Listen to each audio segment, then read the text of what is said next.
If you are in the big bang, you're big enough. This is the big bang. Yes, this is the big bang. Happens every last Friday of the month. Today I know DJ Nemrod Savaria and Banros MC. And of course in studios we have Nanda Love alongside Ykee Benda that recently is off the market. Ykee Benda ono bangamba mbaga ye yateekamu nnyo. Ykee embaga kwanjula kukyala kyonna kyekyali wateekamu nga kyammeka wateekamu nga kyammeka kubanga bagamba mbu wateekeramu ddala. How much money did you invest? Nze nina evidence mbu omukolo gwali gwa sent. Simanya ani yateekamu. Omukolo gwakolebwa ab'Enganda abooluganda n'abako n'emikwano era nga n'abagole anti ffenna ng'era nga bw'omanyi ennono zo za Buganda wabula eza Africa nti bagamba it takes a village to raise a what? To raise a child. So oli omwana yakuzibwa. Did it take a village to do the function? Yes, it took a village. And you were part of that village, my brother. Hey, we were going to ask why Nimrod? I am his best friend. But he's your best friend. Yes, he even tells people he's my brother. But don't you get jealous when Nimrod also says other people are his best friend? But I've also said he's my best friend. Is he fine? So you don't mind sharing? Jealousy, okay. Does Mama or Mommy have a best friend? Who's a guy? You're looking at. You're the best friend. Yes. Try to imagine your best friend when I go on another Nimrod. I think that's the wasa. So my best friend in China banji. So when I go, they will reduce. Nenge ensonga gyoyogerako. Omukyala takkirizibwa kuba na best friend musajja. True.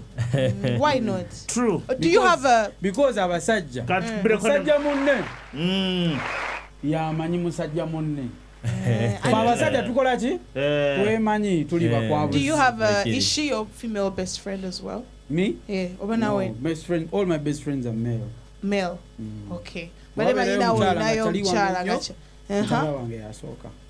okay. Because you know most relationships are always broken up by, let me say, Ykee Benda. Let me say me and your friends, and then you've gotten married. But then Tuwaemanya before you got to know her, and then our closeness can affect the relationship that you have with your wife. It stops being close. It becomes distant. It reduces and reduces and reduces. Automatically. Chekola choka ogenda tukolaba isimu zikuba nga sizikwana. Ngomanya. Kudanga bisali na kubiri ogenda olaba ngokendezo kuba. Okay, what nyine wesotinga. So Ykee and Nando, I want to jump to albums because Ogambia ina album eja. Lots of albums have been released by Kenzo, Zexi, Lydia Jasmine, Azawi nawe narabe agenda kuta Zexi Biranji naye albums zino olusi zigana ezimu nosanga nga kuliko ennyimba 2, 3 and something like that. Abamu album neganira ddala. So ebibuzo tulina bingi ekisooka kya byonna album compiling album ebe ina structure mbu eno ya love oba just ziba nnyimba nga zikuyitiriddeko nozigatta. Nze mwembi. Okay, you go first. I go first. Nze ndowooza eno trend album etandise emyaka ng'esatu oba ena emabega. Ojatunuulira Bebe Cool ndowooza yali Go Mama, there was a pass there n'abalala. Naye trend eyo akatale kale tekagimanyi nnyo. Era ebiseera ebisinga netwa nezo zennyini ezasooka nezikoze obulungi era ennyimba zisigala ziri emu oba bbiri.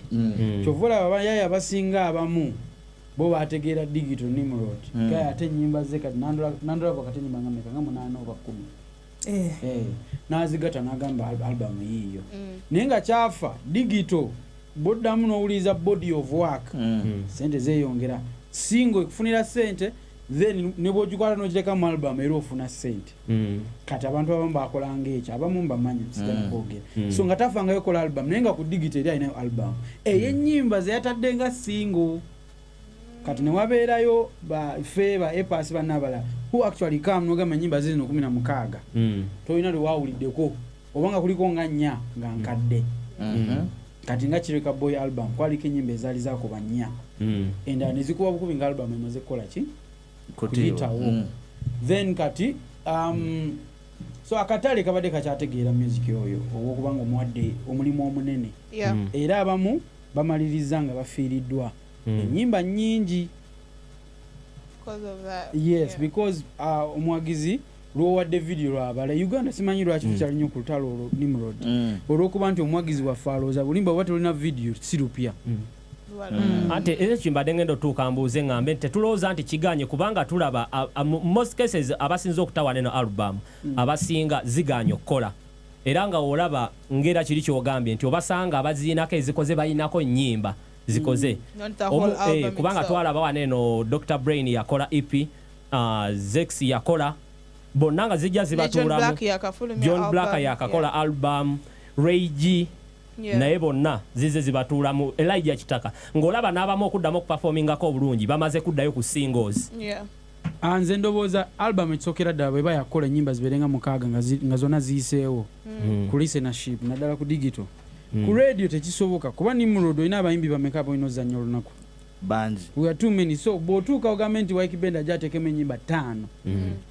ku Galaxy tekiba fair eri audience yo kuba gw'olina Ykee Benda abaali enskin n'abala so gw'okola kasavu kanyama ng'owa radio but digitally kisoboka ekizibu ekiriwo kyokka Nimrod nti you have to invest a lot of money okupushinga ennyimba 10 eyasooka okikolako ndowooza yali Swangs ku album ya Zawi I think yali African music that's the album generalaba nga abantu ngomya yagitaddemu sente for more than one song era twamaliza tulabe mulimu hit ezwera omukaaga oba 8 so for me I think it's very expensive bw'oba oyagala ennyimba zonna ziyitewo amazima gali nti ne ba Lil Wayne ne ba Adele ayisawo akayimba kamu nena ku album namba naye kana akayimba kaba kamaanyi nnyo ng'olina ogenda n'owuliza ennyimba endala zonna so it's kikola naye kyetaaga promotion y'amaanyi is it Nando is it oba olina ennyimba nnyingi oba ogamba now let me go to studio and do an album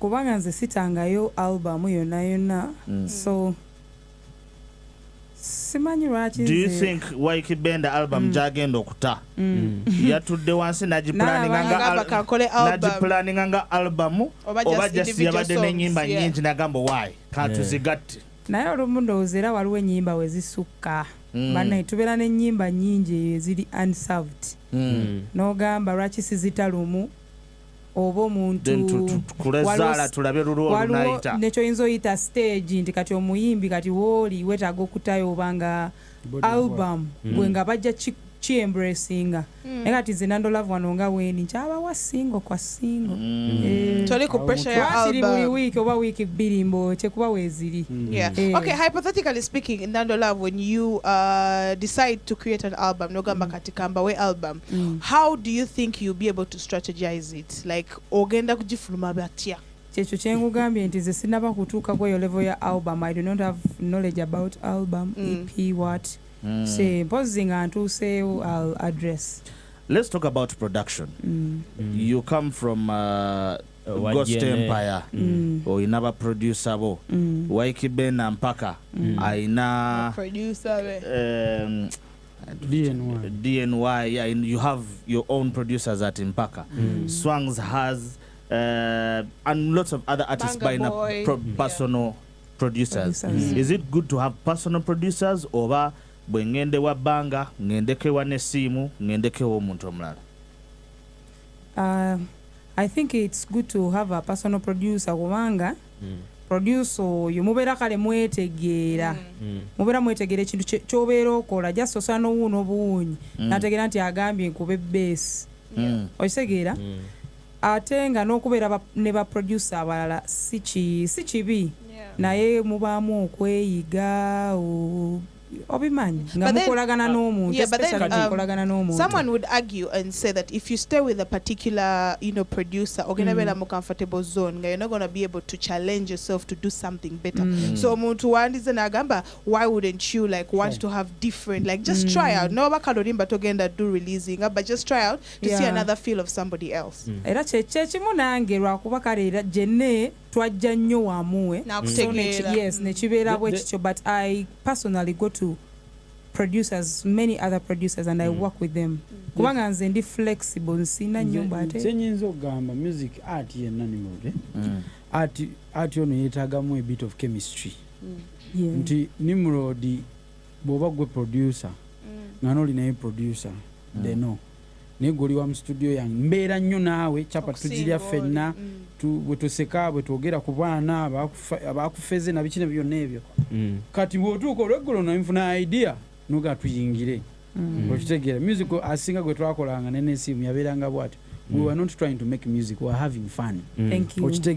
Kati kyekichenja kyokubeera ne producer nga wawaka mu creating a vibe. Naye kirungi ango yono nze gyentunulira yokka. When I go to a producer like Atin kyaliwange nesikola nnyo naye. Naye buli ngendayo I'm looking for something that is going to make me uncomfortable. Kuba Atin bw'obeera naye mu studio akukyokooza ebyaddala akukyokooza ayagala ateekewo ku mbeera alabe ng'oyiyaga bitekakozaako sebo yiyayo ekirala so it's nice n'esimba obeera naye musobola obeera nga musekaaseka nomala ng'ofunye melody naga kati yeyo fala gwe yeyo teekayo bwetu tubeera so mutu wa music nga temuli serious by the way njagala mutegeere nti mwebito bitwala serious ffe tubeere nga tusiriwala mulove ennaku zino eno waliwo kubeera ennaku zino eno sound abadde agezaako okufaanaganamu era nga abamu nze ndowooza nti oba kivudde kubeera nga tetuleetayo ku baproducer bapya kati for example nti guli omwaka tuzenga tuleeta nnyo baproducer bapya nga olaba best boy baani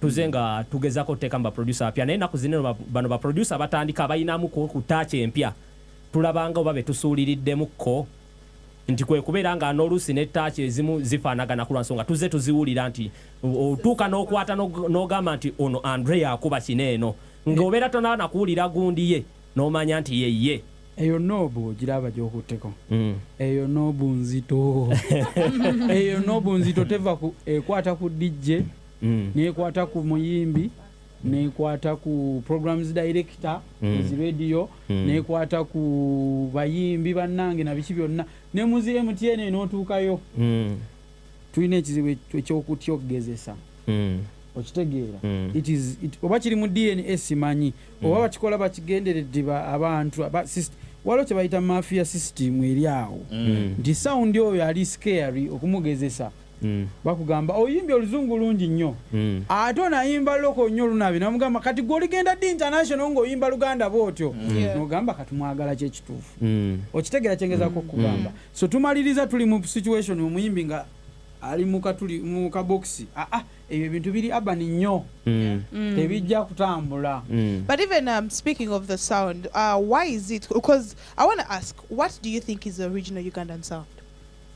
Unfortunately, I think Kadongo Kam is the original Ugandan sound. I've not heard that sound anywhere. Ojagamba kunti abakongo mulimu ko kizombe kitonotonao naye Kadongo Kam is the original Ugandan sound for me, I think. Because people would argue, and for example, those that do not know the Ugandan industry may argue and say that most of the times, I'll give you an example, Mpeke, Orimbe Mpeke, when you listen to that part of Oringanga we are body on me by Rita Ora. No, you understand? Yes. So why is it she not only them but they even others? You're sampling, yes. But they even others. Enjawulo okwoza kukyusa kwe kugendera naddala biri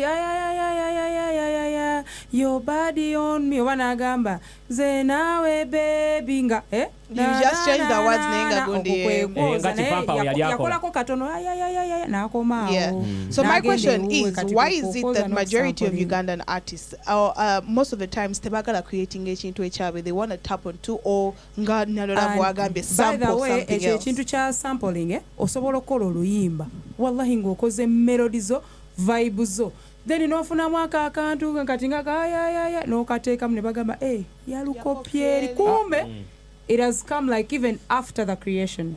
Waliwo side emu eri wano gyenzikiriziganya nayo n'oluganda then waliwo neeno kati side eno gyenzikiriziganya nayo eri kulimba olwange lwe bayita turn up the vibe bw'oluwulira lutula mulimba lwa Bobby Wine turn up the vibe olulimba lutulamu mazima nzude ekituufu Bobby Wine and Nubian bayoza olimba lwa Jamaica. But what is funny is that nze nali mu mmotoka yange Nimrod nali nva mu industry yomu nenfuna kimmenero ekyo onanana nempandika bwe ntuuka ewaka nenkwata kati pen nentandika okuteekako ebigambo ku melody nzikubira nesimu nga waliwo kimelody kyenafunye kiraka kijja kukola nesimu amala kuba beati ng'ewedde kati nesimu is very musical so nakugamba boy okimanyi nti eno track etuulamu muli mazima nzudde ngagenda kugamba nayozekati kumbe art gwe avudde mu mutima gwo because of what you've listened to for so many years like 20 years of listening to music neera natuuka ku radio station kati lwaki wenzeza olimba lwa Bobi Wine wamusabye permission. But have you guys ever thought that maybe melody ayinza okubeera ekutudde nenga in actual sense, you know, our brains collect data right over time oyinza obeera nga kana kayimba maybe wakawulira some other time melody negatta nekuja in that moment, but when your brain has actually ever listened to it. No, for me kijja nakwewuunyisa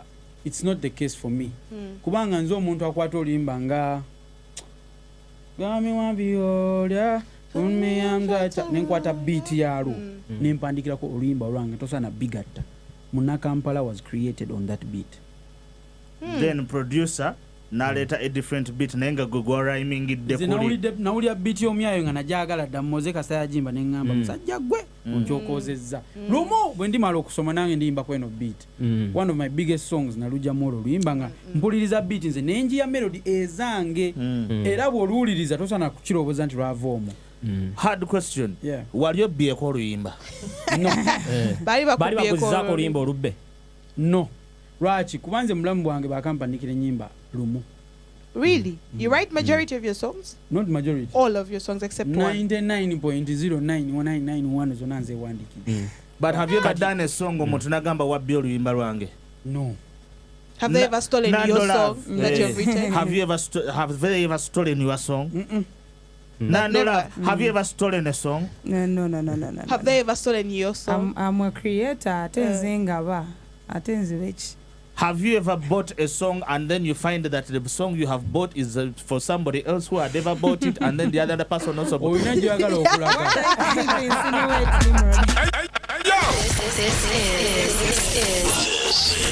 This is 100.2 Galaxy FM. Zina.